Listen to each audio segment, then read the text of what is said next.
Hello friends, welcome to my channel. ఈ ఛానల్ని like and subscribe చేసుకోండి. చాలామంది చూస్తున్నారు, సబ్స్క్రిప్షన్స్ మట్టుకు పెంచట్లేదు. కొంచెం సబ్స్క్రిప్షన్స్ పెంచండి ఫ్రెండ్స్. చూసిన వాళ్ళందరూ ఒక్కసారి సబ్స్క్రైబ్ చేసుకుంటే మన ఛానల్ గ్రోత్ ఉంటుంది. కొంచెం ఆలోచించండి ఫ్రెండ్స్. తర్వాత మనం ఇప్పుడు మాట్లాడుకునేది ఎలిమినేషన్ రౌండ్ గురించి. ఇప్పుడు బాటమ్ 3లో మనం చెప్పుకున్నది దివ్య, గౌరవ్, నిఖిల్, వీళ్ళ ముగ్గురు ఉన్నారనేది మనం చెప్పుకున్నాము. అయితే వీళ్ళ ముగ్గురు గురించి ఫస్ట్ మాట్లాడే ముందు అసలు జరిగిన సినారియో ఒక్కసారి బ్యాక్ వెళ్ళి మనం చూద్దాము. ఫస్ట్ ఆఫ్ ఆల్ అసలు ఈ వీక్ నామినేషన్స్ వచ్చేసరికి ఫస్ట్ 6 చేశారు. 6 నామినేషన్లు జరిగినాయి. తర్వాత మీరు సేఫ్ ఆడుతున్నారని చెప్పి బిగ్ బాస్ ఏం చేశారంటే కెప్టెన్ ఇమాన్యుయల్తో సహా మొత్తాన్ని తీసుకొచ్చేసేసి నామినేషన్స్లో పడేశారు. ఇక్కడ ఇమాన్యుయల్కి ఒక లక్కీ బంపర్ ఆఫర్ తగిలింది, కానీ హౌస్ మేట్స్ అందరూ ఆ బంపర్ ఆఫర్ ఇమాన్యుయల్కి వద్దు అన్నట్టు తీసేశారు, ఒక్క బన్నీ అన్న తప్ప.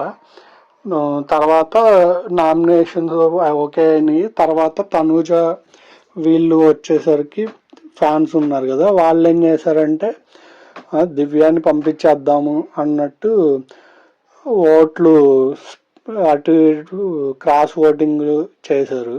కింద బాటంలో ఎవరైతే ఉన్నారో వాళ్ళకి ఓట్లు వేయడం అలా చేసేసరికి తనూజ ఫస్ట్ 2 days కిందకి దిగిపోయి కళ్యాణ్ పైకి వచ్చాడు. దాని తర్వాత వీళ్ళు వద్దు, ఇలా జరిగితే మనం తనూజకి మళ్ళీ మనం ప్లేస్ మార్చినట్టు ఉంటుంది అని చెప్పి మళ్ళీ ఓట్లు వేయడం స్టార్ట్ చేశారు. మళ్ళీ దాని తర్వాత నుంచి మనం ఫస్ట్ నుంచి చెప్పుకుంటూ వచ్చాం.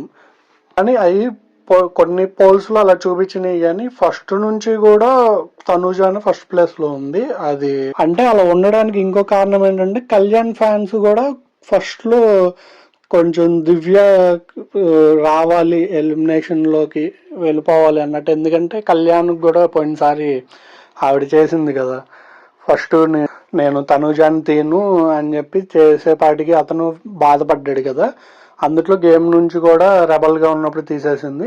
ఈ సినారియోలన్నీ సంబంధించి కొంతమంది ఇప్పుడు తనూజ, కళ్యాణ్ ఇద్దరు కలిపి ఉన్న ఫ్యాన్స్ కూడా ఉన్నారు. కాబట్టి వీళ్ళు ఏం చేశారంటే ఓట్లు అలా క్రాస్ ఓటింగ్ చేశారు. దానివల్ల అసలు లిస్ట్లో వెళ్ళిపోతాడన్న డిమాండ్ పైకి వచ్చాడు. రీతు చౌదరి వీళ్ళు కూడా పైకి వచ్చారనమాట. అయితే ఇక్కడ వన్ థింగ్ మనం ఆలోచించాల్సింది ఏంటంటే, ఇప్పుడు ఎలిమినేషన్లో ఉన్నది ముగ్గురు వైల్డ్ కార్డ్సే. వైల్డ్ కార్డులో ఫస్ట్ దివ్య నిగితా వచ్చింది. దాని తర్వాత ఒక 5 ఫైర్ స్టోమ్ అని పంపించే సినారియోలు వీళ్ళిద్దరూ వచ్చారు, ఎవరు గౌరవ్ అండ్ నిఖిల్. ఇప్పుడు వీళ్ళ ముగ్గురులో గేమ్స్ పరంగా చూసుకున్నా కూడా ముగ్గురు కొంచెం 1 చేంజెస్ ఉన్నాయి, కానీ పర్సంటేజ్ల వైజ్ తక్కువ ఉండొచ్చు. కానీ ఎఫెక్ట్స్ పెట్టడంలో వాటిల్లో ముగ్గురు ఒకేలా ఉన్నారు. అంటే ఇక్కడ ఈవిడ గేమ్స్లో వీళ్ళతో పోల్చుకుంటే తక్కువే, కానీ ఇక్కడ వచ్చేసరికి దివ్య నిగితాలో వచ్చేసరికి మాట పరంగా ఇక ఎదుటి వాళ్ళని తెలివిగా పాయింట్స్ పెట్టడంలో ఈవిడ మంచి దిట్ట, అది మనం చెప్పుకోవాలి. అది వీళ్ళిద్దరిలో అంటే ఇక లాంగ్వేజ్ ప్రాబ్లం. ఇప్పుడు నిఖిల్ ఇతను వచ్చేసరికి తెలుగు మాట్లాడినప్పటికీ కొంచెం కంపోజ్డ్గా ఉండే పర్సన్ కాబట్టి నిఖిల్కి అంత ఛాన్స్ లేదు. తర్వాత గౌరవ్కి మనోడికి అసలు తెలుగు కిచిడిగా మాట్లాడతాడు, ప్లస్ నస ఎక్కువ మనం మాట్లాడుకున్నట్టు. ఇప్పుడు ఈ కాంబినేషన్లో ఉండడం కూడా మైనస్.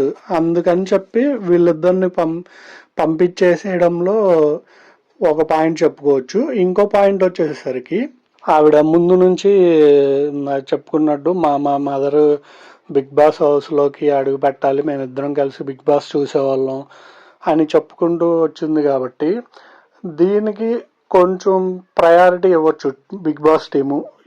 ఎందుకంటే చెప్తున్నా వినండి, ఇప్పుడు గౌరవ్ ఫ్యామిలీ వచ్చిందనుకోండి, అక్కడ ఉండేదే ఇప్పుడు లాంగ్వేజ్. ఇప్పుడు తనుజ గారి ఫ్యామిలీ వచ్చిన, మన సంజన గారి ఫ్యామిలీ వచ్చిన, గౌరవ్ అండ్ నిఖిల్, వీళ్ళ నలుగురు ఫ్యామిలీలు వచ్చినా కానీ అంత ఎఫెక్ట్స్ ప్లస్ అంత ఇది ఉండదు. ప్లస్ లాంగ్వేజ్ ఇప్పటికే గోల్ చేస్తున్నారు, అసలు అదర్ లాంగ్వేజ్ని ఎందుకు తీసుకుంటున్నారు అని చెప్పి. ఈ ఫ్యామిలీస్ వచ్చినా అంత సీను పండదు.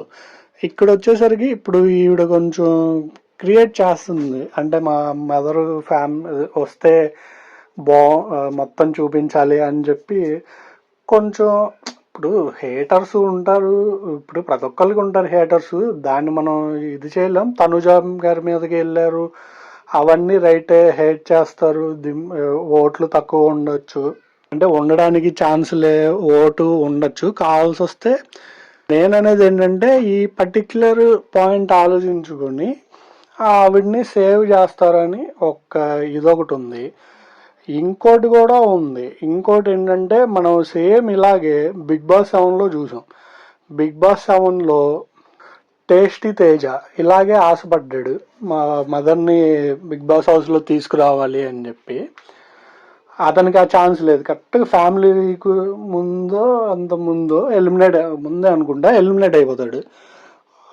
అది ఆ ఎపిసోడ్ మటుకు మంచి టీఆర్పీ పరంగా, వీటి పరంగా మామూలు సీజనే టీఆర్పీ లేపిందిలేండి.